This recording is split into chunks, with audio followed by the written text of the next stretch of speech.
'Tis the dawn of the 19th century, an age of science, superstition and witchcraft. Howling fills the night as a full moon rises over the small secluded village of Shadowbrook. Gruesome murders have become a daily occurrence and terror haunts the streets at night. An evil creature has taken up residence here and the countryside is engulfed by a tide of darkness. But all is not lost. Not yet. A small group of heroic individuals with the courage and strength to fight have arrived in town. Some are just passing through, while others have come with a purpose. But all will be put to the test as they race to save this cursed town from falling into darkness. It will take a cunning mind and strength of spirit to determine who is friend and who is foe, to solve the mysteries and to hunt the beast to its lair. But the secrets of Shadowbrook run deep. Gossip and rumours run rampant, and these few heroes may soon discover that they are outsiders here and that this town is already so rotten from within, there is little left to save. Hello everyone, Catweazle here. Welcome to the channel, and welcome to my next playthrough, which is A Touch of Evil, which is a sort of horror themed game set in post-colonial United States. Yes, it's just after the War of Independence, and we're in, it looks like Massachusetts. It looks like we're in Cthulhu country. Up there, Lovecraft way, and we have got the precursors of places like Dunwich and Innsmouth. And what I have here with A Touch of Evil is I have all the expansions. So I have A Touch of Evil itself, which is here. There we go, Touch of Evil. I also have the Something Wicked expansion, which has the solo rules in. And I have the final big box expansion, which is The Coast. So excellent stuff. Right, so I've set up 3 boards, because you get a board with each expansion. I've also got the hero packs and stuff like that. I think there's an ally pack and there was some sort of item pack as well that I got from Flying Frog. So I've got all that stuff. Because we've got all 3 expansions, it means we've got 3 boards. So we've got Shadowbrook, Echo Lake and The Coast. So Shadowbrook is the original, and it's a small village in Massachusetts, as I said, small town in Massachusetts, and that was joined by Echo Lake, which isn't a town, but it does have an inn. It has a forgotten island in the middle of the lake, and it has a monastery. And finally we have Tidewater, which is on the coast, and this has got the usual stuff in it: Smuggler's Cove, a shipwreck, a lighthouse. It's like the famous 5 for you UK viewers. So, and there's another town. There's another town which is actually called Tidewater, as I mentioned. Right-ho! So, what do we do to set up the game? Well, first of all, we put all 3 boards out, like we have done. And we'll have a look now at each board in isolation. Just before I carry on, you may be able to hear some music in the background. Like most Flying Frog games, it does have a CD with it.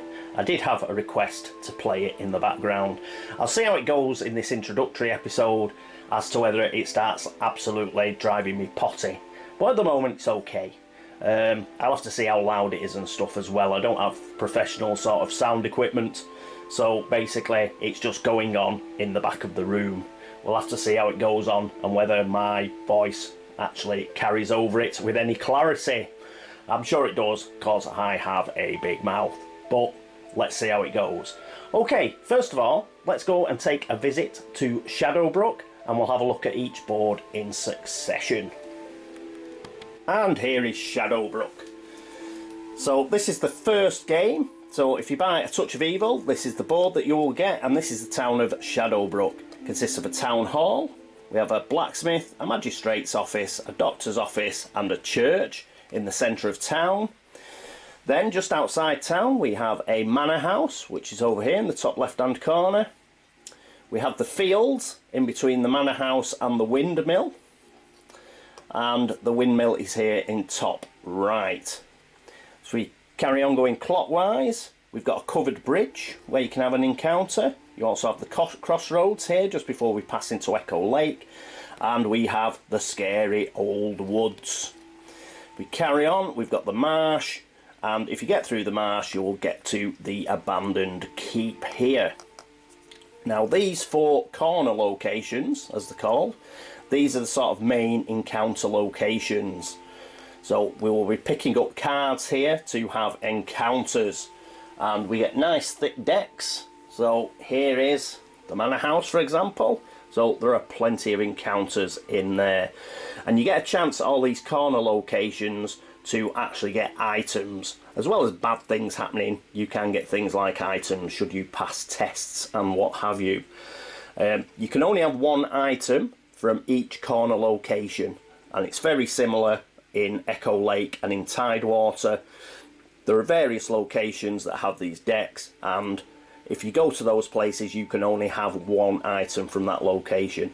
But if you get a second item from a location, you can discard the first one you got. So, and there are a few cards and events that do allow you to have more than 1 card from a particular location, but generally you can only have 1 card from a location. So we've got 4 decks, 1 for the manor, 1 for the windmill, 1 for the abandoned keep, and 1 for the old woods for Shadowbrook.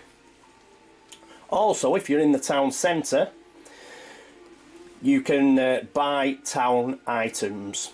You do that with something called investigations, but I'll go through them shortly. These are like the currency of the game. And the town items, it's a strange deck. Town items deck. You can just look through it. It's free. So if you go into the blacksmith and you want to buy something, you can just flick through and buy whatever the hell you like. So let's get us some investigations and let's buy some stuff. So this doesn't really need to be shuffled because it's free to look through at any time. But we'll keep that to the side of the board. So that's the basic thing. Basic board. You have a set of locations. All these little locations do have some text. So for example, the church, you would draw an event card. Here's a huge thick event card. Event cards are good. Generally, pretty good event cards. They're not like Mythos cards in Arkham Horror or Mythos cards in Eldritch Horror. These are good. So we like event cards.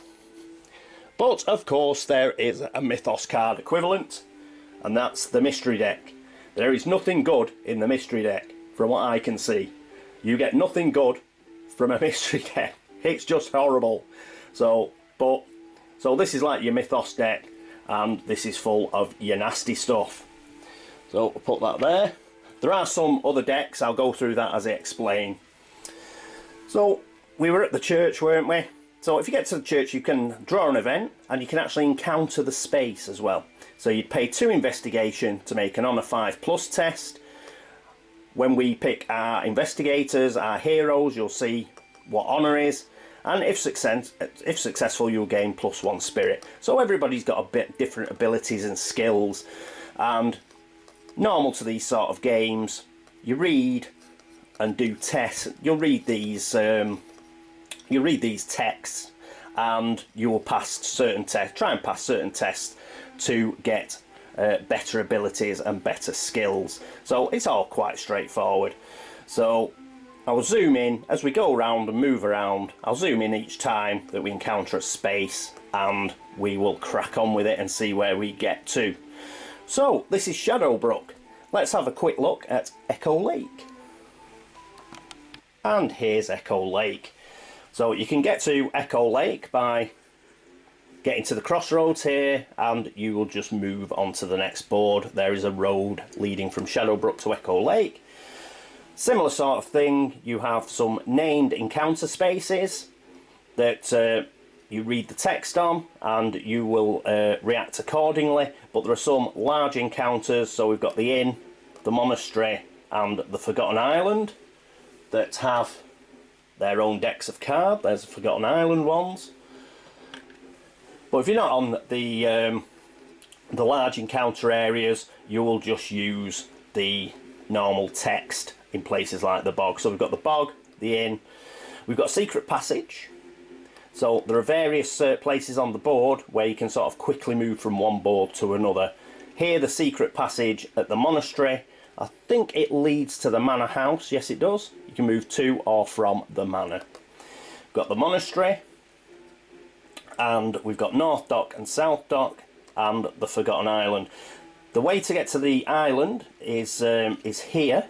You see these dashed lines? You have to spend 2 move to move from South Dock or North Dock to get to the Forgotten Island. If you want to move South Dock directly to North Dock or vice versa, you use 3 move.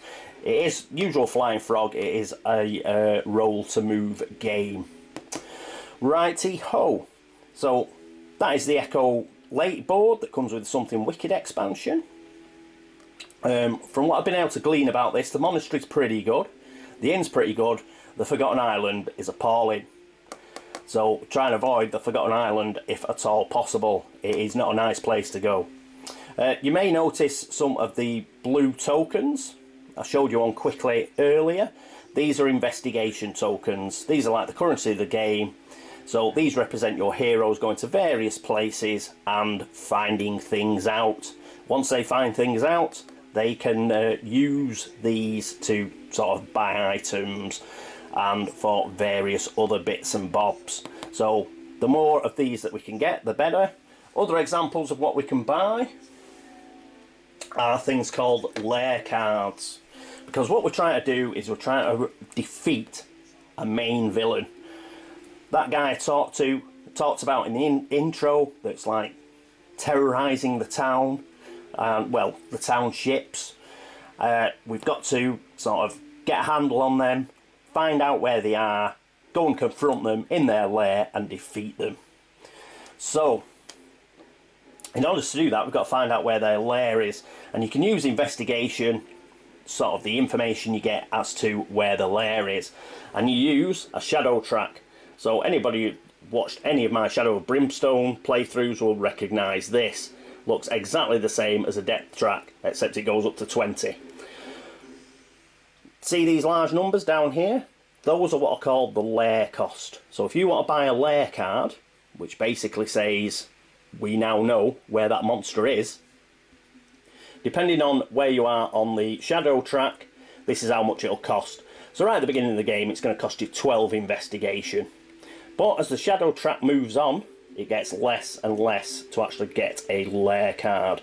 Thinking behind this is, the more that the monster's running around terrorising the town, the more obvious it becomes where their lair is. But as the shadow track goes down, the villain will be getting extra abilities and extra bonuses. For example, if we get here, if it goes down to 16, they will get +2 wounds. They get another +2 when it goes down to 12, and then they will start getting combat bonuses once they get to 8 and 4. You'll see that the actual numbers change to red once you get down here. Some of the villains and some of the game effects do kick in once you move into the red, but we'll see that as we actually play the game. So that is the actual cooperative. We're using the cooperative chart. If we were playing against other players, then we would use this normal chart on the other side. But, or this might just be the base game one. And this is sort of the advanced cooperative game one. But this is the one that we'll be using. So I'll just put this at the bottom of the board, pretty central, so we can keep an eye on it during the game. Right, our last board to take a look at is Tidewater. So let's get across there. And our final board is the coast. The sleepy little fishing town of Tidewater. Very similar layout to Shadowbrook. You've got a central area with a town square. It's got a beach, docks, barracks, and in here, same thing. You can actually read for each little location. You'll read some text and you will resolve the text accordingly. Also, if you're in here, you do get Tidewater Village encounters. So that's another deck that's here. Similarly, you have a deck for the Smuggler's Cove, the Shipwreck, and the Lighthouse. There are some other sort of small locations like the Stone Bridge. That's one. We've got another secret passage. So you can move to or from the abandoned keep. So that is quite a secret passage. It goes all the way here, right across the Echo Lake board, over to the bottom left-hand corner of the Shadowbrook board. So the smugglers have a secret passage all the way to the abandoned keep to take their ill-gotten gains to Shadowbrook. Got icy waters as well, and that has got a few investigation in it. So as you can see, very similar board to the other two. You'll go around, you'll roll to move, you will try to get to various locations, and depending on which location you pick, then you'll either do your small resolve your text, or you will also get a encounter deck that you will use. Just an example here, we've got the beach. Now you draw a village encounter, so you take the village encounter, and then but you do have the widow's cottage, so you can heal 1 wound or cure a course on the d6 roll of a 5 and a 6. So the beach, quite a nice area. It's not too bad as certain places on the board. As you can see, the whole aesthetic of the board, it is very like 17th, 18th century, and I quite like it. It's like an old map, and obviously they've lightened up the areas where you travel around the board, but can't really see it. But if you actually get in closer, there's some quite clever little drawings that are quite amusing if you can get in. I'll try and if I spot any, I'll try and zoom in for you. But there are some quite funny little drawings and illustrations in there. So it's a very interesting board. Not very colourful, but they are going for the sort of old map aesthetic, and I think it works very, very well. Talking of aesthetics, there are quite a lot of people that don't like the aesthetics of this game, because it doesn't really use what you call normal artwork. It does use pictures a lot, and from what I've been able to gather, these are actually the friends, colleagues and people that work at Flying Frog. But I like it. It's great.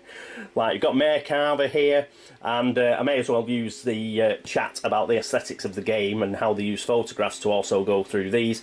He's a town elder, and town elders can either help or hinder you. So you've got Tidewater and Shadowbrook, and obviously they've got a mayor and all that sort of stuff. But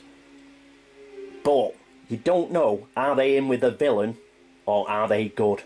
And they have secrets. So it's like any sort of small town really in the middle of nowhere. You go there, it's got its own secrets, and you've got to sort of investigate and find out whether any of these people are actually in with the villain.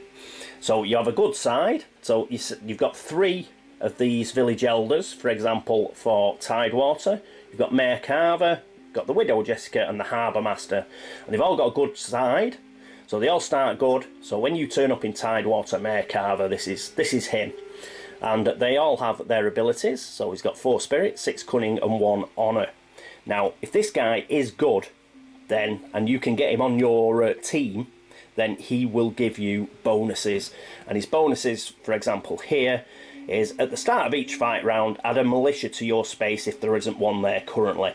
Militia is a sort of bonus whereby you get an extra wound that you can sort of allocate to the unfortunate militia, who are just there as sort of meat bags to be killed generally. But so essentially they're a defence. You'll get 1 extra wound from the militia. So if Mayor Carver joins your sort of team to help defeat the villain, that is the bonus he will bring. But he could be evil, and if he's evil, then we swap him over. And if he's evil, he is the elder of the dark gods. And this is one of the reasons why I like the aesthetics of this game. They've obviously had a whale of a time having these photographs taken, and I love it. Look at him. They've got the red filter on him and everything, and he's gurning his best face to look as evil as possible, and it's fantastic. And he will give +1, if he's evil, he will give +1 combat to the main villain and +1 wound.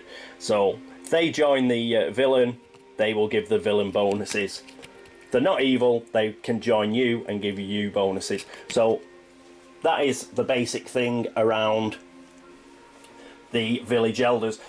In Tidewater, each village elder starts with 2 secrets. So generally these secrets can be, you know, you're a drunk, or you're a coward during the Independence War, that sort of thing. Or you can actually turn out to be evil, and you will join the villain. So what you're hoping for, you're hoping the secrets aren't too bad. So you can have a good secret and you can have an evil secret. An evil secret will always trump the rest. So look at it that if you've got 2 secrets that are okay and an evil secret, the 2 secrets that were okay were probably a bit of they were a bit of a feint by the elder concerned. They pretended to be a drunkard so people wouldn't realise that they secretly had some altar to a dark god in their basement or something. So whenever you get an evil secret, the evil secret takes precedence and you get rid of the good, or, you know, not too bad secrets. So Tidewater, because it's an especially evil place, or especially secretive place, the 3 elders there, Mayor Carver, the Widow Jessica and the Harbour Master, have start the game with 2 secrets each.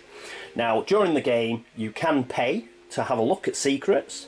We're playing a cooperative game. If you weren't playing a cooperative game, obviously you could look at the secrets of the elders and you wouldn't tell the other players, but we're playing a cooperative game, so we will get to know. In Shadowbrook we've got 6 elders. We've got Lord and Lady Hanbrook, we've got the Reverend Harding, the Magistrate Craft, the Dr. Manning and Sophie the Midwife. They only have 1 secret each at the start of the game.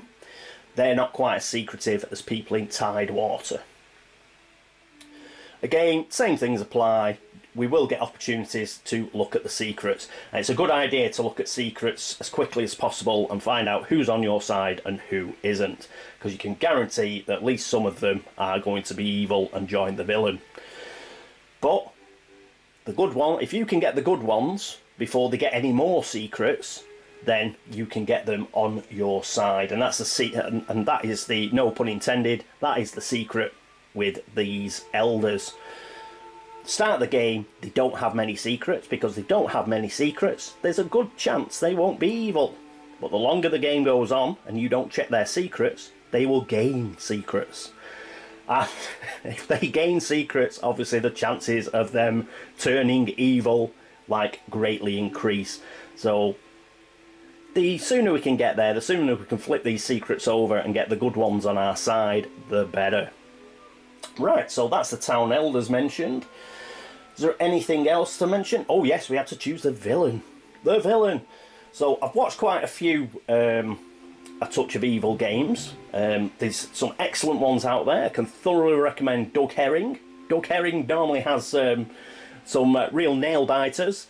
Particularly one which he went to about 20 odd turns. He wasn't very lucky at all. And that's definitely recommended. Tragic the Blathering has done a couple that are well worth seeing, as are Paul Darcy. Paul Darcy's done one. So there are some good playthroughs of A Touch of Evil out there, and I thoroughly recommend you have a look at them. Having looked at those myself, I thought I'd pick one of the baddies that hadn't been used. I don't think they've been used. So not in the ones I've seen anyway. So what I picked was the Banshee. So let's have a look at the Banshee. Right, first thing of all, you see here, she's got a combat of 7, so she'll roll 7 dice. Like most of these types of games, you have success and failure, and like most of these types of games, 5 or 6 is a success, and a 1 to 4 is a fail. So she would get 7 combat dice. She's got 4 wounds, but that will change, because your wounds get multiplied by the number of players in co-op.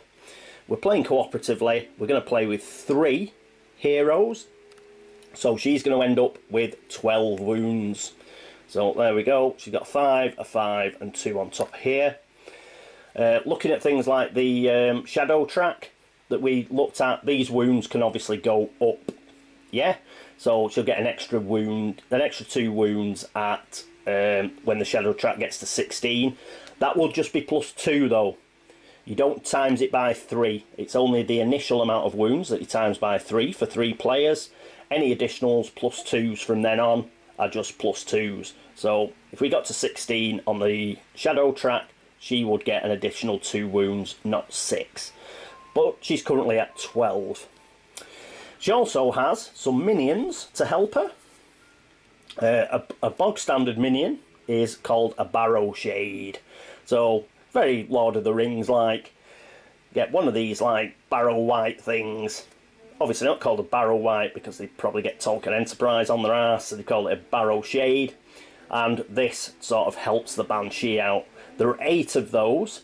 Now, if ever you get more than 8, so say you have 8 on the board and it calls for another one, what happens is you'll just start moving the shadow track further down the line, because you have got a set amount of Barrow Shades. It will always be 8. So as soon as you run out of these, your shadow track is going to start galloping away, and we don't want that. She's got another special helper, who is the groundskeeper. Quite wise helping her, isn't actually made clear, but he's sort of her like right hand man. Yeah, the Barrow Shades are like your mini minions, you know. They're just like they're the grunts. This is like her lieutenant, the groundskeeper. So occasionally she will send him out and we'll have to deal with him. So having had a look at them, let's have a look at her special rules. So there are 2 sides. Let me get rid of these.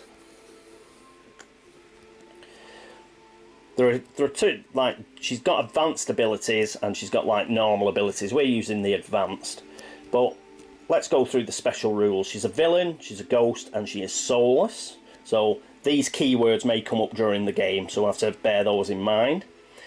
Wailing death. Echoing through the foggy night, the shrill wail of the Banshee spreads terror across the land, freezing her victims to the spot she descends from the sky to devour their souls. For every fight dice roll of 6 that the Banshee gets, the hero must pay 2 investigation or take an additional hit. Sorry, we had a bit of glare there, I think. Advanced abilities, Will-O-Wisps. Anytime a hero is KO'd or a town elder is killed, the villain gains a +1 wound marker. Again, she won't get 3 because there are 3 heroes, she'll just get +1. Spectre. The Banshee gains +1 combat against any hero with less than Spirit 4. So we've got to bear that in mind. That is just the sort of thing I'd forget. Guardian Keeper. That was that chap. While the groundskeeper minion is on the board, the Banshee has +2 wounds. Yep. And Shrieking in the Night. Anytime the mystery card Murder is played, place an extra 2 investigations at the location, as well as 2 investigation in every adjacent space, and move the shadow track 1 extra step to darkness. So there's a bit of good and a bit of bad there. All those investigations are cool, as long as we can pick them up. That'd be excellent, that'd help us out. But moving the shadow track, that's bad, man. That's bad. So that is our Banshee. Isn't she pretty? So just love for her to come down and root us to the spot in fear. So that is our baddie. She is terrorising Tidewater, Echo Lake and Shadowbrook. So we'll put her up here, and we'll put, she's got 12 wounds as I say at the moment, and we shall sort her minions out later. Now we do have a minion chart for the Banshee. We have a basic game one, which we're not using. We're going to use the advanced, which is obviously a bit more difficult. So when you're asked to roll on the Banshee minion chart, you'll roll a d6, and depending on what you roll is what will happen. So if we were to roll a 1, for example, Echo of the Moon is an event. Every hero must immediately make an honour 5+ test. If passed, gain 2 investigations for every 5+ rolled. If failed, choose and discard 1 event card from hand, or discard 1 ally, hero's choice. The shadow track moves 1 step closer to darkness. None of these are very nice, to be honest. On a 2 or a 3, we will get a Barrow Shade, which is one of those little tokens that I showed you, which is a minion, ghost and soulless. They have 3 fight dice, they have 2 wounds, and if you beat them, you will get 4 investigation for beating them. The notes: heroes must use their spirit instead of combat during this fight. Important to remember. For every fight dice roll of 1 the hero rolls, they take an additional hit on themselves. Nasty. If we roll a 4, we get the groundskeeper. Minion, man, unique. So fight dice 4, his wounds are unique, and his victory condition is however many investigation. So let's find out what those are. There is only 1 groundskeeper. If he is already on the board when rolled, move him to the new location. Anytime you would be called on to place multiple copies of this minion at once, place Barrow Shades for the excess instead, such as for the mystery card Tide of Darkness. There's only 1 fight round. Heroes must use their cunning instead of combat during this fight. For every hit done to the groundskeeper, the hero gains 2 investigation. For every hit the groundskeeper does to the hero, they must also lose 2 investigation or discard 1 ally, hero's choice. After every fight with the groundskeeper, roll a d6. On the roll of 6, gain an additional 5 investigation and remove the groundskeeper from the game. Any future rolls of 4 on this chart are treated as a Barrow Shade above, so we can kill him and get rid of him, so that's good. Otherwise, immediately move the groundskeeper to a new random location. If the same location is drawn, discard and draw again. Okay, and then we get 5 or 6, the Banshee attacks, which is an event. Dun, dun, dun. The villain attacks. The hero must immediately resolve a single fight round with the villain. Instead of causing wounds, each hit done to the villain gains 1 investigation for the hero. This does not count as a showdown. We'll talk about showdown later. There are no heroes in the space. Instead, place 2 investigation at the location and the shadow trap moves 1 step closer to darkness. So that is the minion chart for the Banshee. Very good. Right, so we've talked about the villain. Before we go any further, we may as well find out who our heroes are going to be. So you get a load of heroes. As you can see, I had all the expansions and stuff, so there's loads. 20 odd I think. So, and there's all sorts of people that you get. Again, the same aesthetic. Anne-Marie, the school teacher here for example. She'll have spirit, cunning, combat. There's that honour score that's been referenced. They'll get some abilities and they will have an amount of wounds. So these are our heroes. So let's see which 3 we're going to get. So do some rubbish shuffling.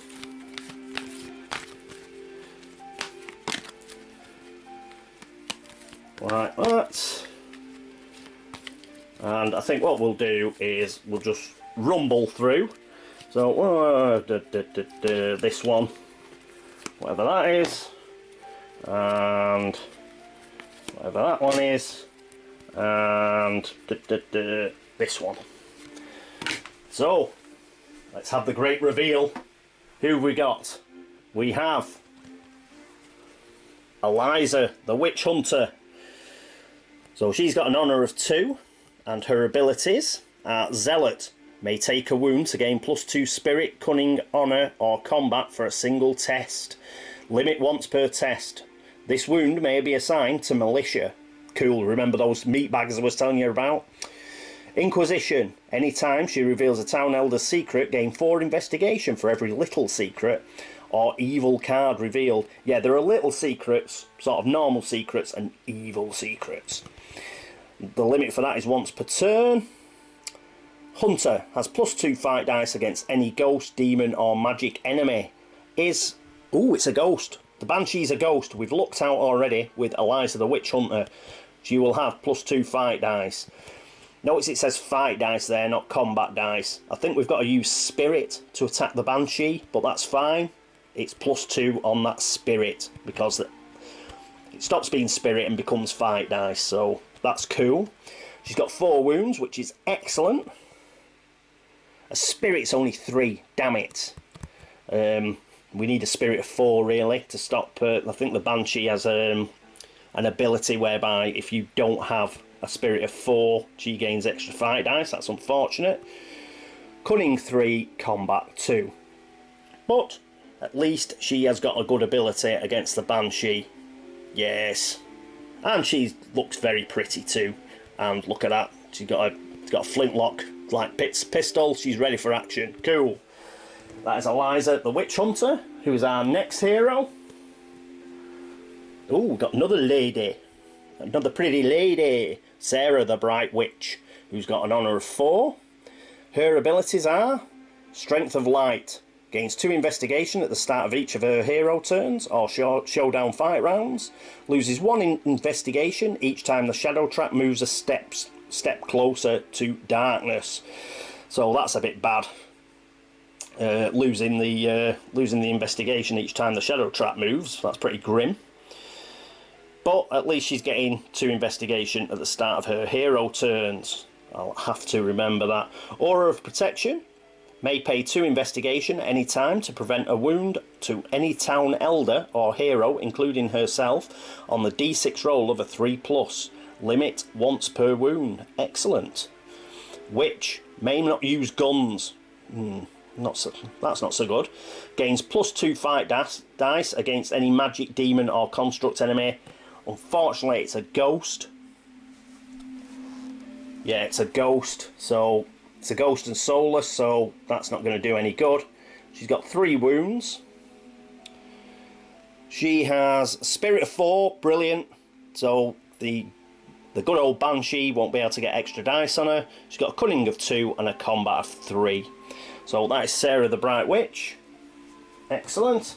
And our last player, our last hero, is Valeria the Eternal. I've got 3 foxy ladies. Right, she's got an honour of 3. Her ability, Vampire, brilliant. Automatically heals D3 wounds at the end of a fight round in which she defeated an enemy. This may prevent her from being knocked out. Immune to curses, brilliant. Strength of Darkness, gains 1 investigation each time the shadow trap moves a step closer to darkness. Ooh, cool. So where Sarah the Bright Witch is losing investigations on the shadow trap move, Valeria is gaining. Undead. May not use gun items and may not use or carry cards that are holy and that give a bonus against vampires. So if there's town elders out there that have a bonus against vampires, they cannot join Valeria. Come now, just a taste. 3 wounds. She's female vampire and ancient. A Spirit 2, which is bad. Cunning 3 and Combat 3. So we've got a sort of good vampire on our side. I suppose perhaps she was bitten by a vampire in the past and now she's trying to atone for her evil deeds or something. So we've got some very, very foxy ladies on our team. Sarah the Bright Witch, Valeria the Eternal and Eliza the Witch Hunter. We might want to keep those ladies apart. I don't think they would get on. So we've got a witch and a witch hunter and a vampire. So we'll have to keep them far apart, I think. Right, so I will set those up. Now, there are various other things to go through. For example, where the heroes are placed and everything. Generally, unless it's stated otherwise, and it wasn't on those 3, you start at the town hall in Shadowbrook. I may change that. It wouldn't be a Catweazle playthrough if if I wasn't house ruling. But the fact is, you've got 3 boards, and it is quite difficult to get across all 3 boards. So I think what I might do is I might put 1 on each board. So I don't think it really makes a difference, and I'm just going to house rule it that way. 1, I don't think they'd get on.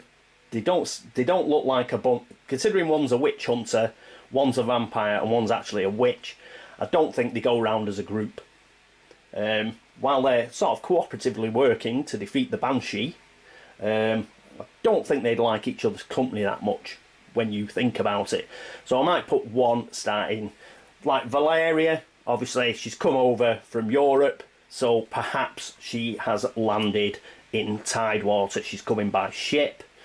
Sarah, the Bright Witch, perhaps we'll have her starting on the Echo Lake board somewhere, and the Witch Hunter, she's come to Shadowbrook and she'll start as normal at Shadowbrook Town Hall. So we have really got sort of two outsiders, and we've got the Witch Hunter as well, who's like on the Law and Order side. So I think we may do that. It just makes it easier. We'll get a look at all the boards, and I don't really think it makes that much difference at the end of the day. It is one of the things about the game where it is mentioned that, you know, it's difficult to get around the boards and see all the boards if you're playing with all the expansions. So I think by having one of each hero on a separate board, that'll help out a bit. And as I say, I don't think it's going to make that much of a difference or make it particularly easy if we do that. Okie dokie. So there are some things I haven't shown you the lair cards, for example. Let me just go and get those, won't be a second. And here we are back at Shadowbrook, and these are the lair cards. And if you need a random location or something, you will turn these over. As you can see, they're all different locations: windmill, Stonebridge, the inn. So they're for all different boards as well. And it's for the placing of minions or deciding where people end up at and stuff like that. So those are lair cards. As I say, you can buy them, and when you buy one, then you find out exactly where the villain, where the Banshee will be lurking. But we probably won't find that out straight away. Oh, here are the militia. So those guys I told you about, the meat bags that you can use as like human shields, these are the militia. And you'd place those on the board, and if you got attacked in the town square, for example, you could allocate wounds to the militia instead of yourself. They're basically taking wounds for you and stuff, so quite useful to get. So that is a militia token. Righty-ho. So what I'll do is I'll leave it there. I think I've gone on for long enough. There are various other things like the game round and stuff, but I'll go through that as we actually start the game next time. So I will set up our 3 heroes and we will get ready for the game. There are miniatures in the game, so what I'll do is I'll just dig out those miniatures. We'll have a quick look at the miniatures for each of our heroes, and then we shall call it a day, I think. Okay, well, they took a bit of finding. I'm still not sure I've got the right ones. So here's Eliza. I'm using this one because she seems to have a bit of a hood. I've primed them, but I haven't painted them. Unfortunately, I haven't had the time. So this is about the nearest I can get to her, I think. I think this is her. So that is Eliza, the Witch Hunter. And we've got Valeria, the Eternal. I've gone for this one. She can't use guns, so she's using a dagger or something there. I think that's okay. And seems to have the correct sort of hair and dress. So that's the one I'm going for anyway. We'll use that one. If anybody knows what the actual mini looks like, give us a shout. You know what my eyes are like. So, but we'll use that one for the time being. And Sarah, the Bright Witch, she seems to be holding some sort of staff there. So I have picked this one. Although there is an Adriana, the Foreign Traveller, who also has a staff. But I think that looks like the Bright Witch, so we'll use that one. Plus it makes them easier to tell apart on the board. Right, so those are the miniatures. Apologies I haven't painted them, but I haven't got round to it. We'll go through the actual game rounds and everything when we actually start the game. Also the Advanced Cooperative Mystery Phase chart, all that sort of stuff we will do as we go along. So that is it for the introduction and setup of A Touch of Evil, the Banshee. So, thank you for watching. Thanks very much for all your subscriptions and for all your views. Thanks very much for all the comments and all the support. And also thank you, as ever, to all of you who've bobbed across to Board Game Links and upvoted the site. I hope you join me next time for turn 1 of A Touch of Evil, the Banshee. But until then, this is me, Catweazle, signing off. Toodaloo.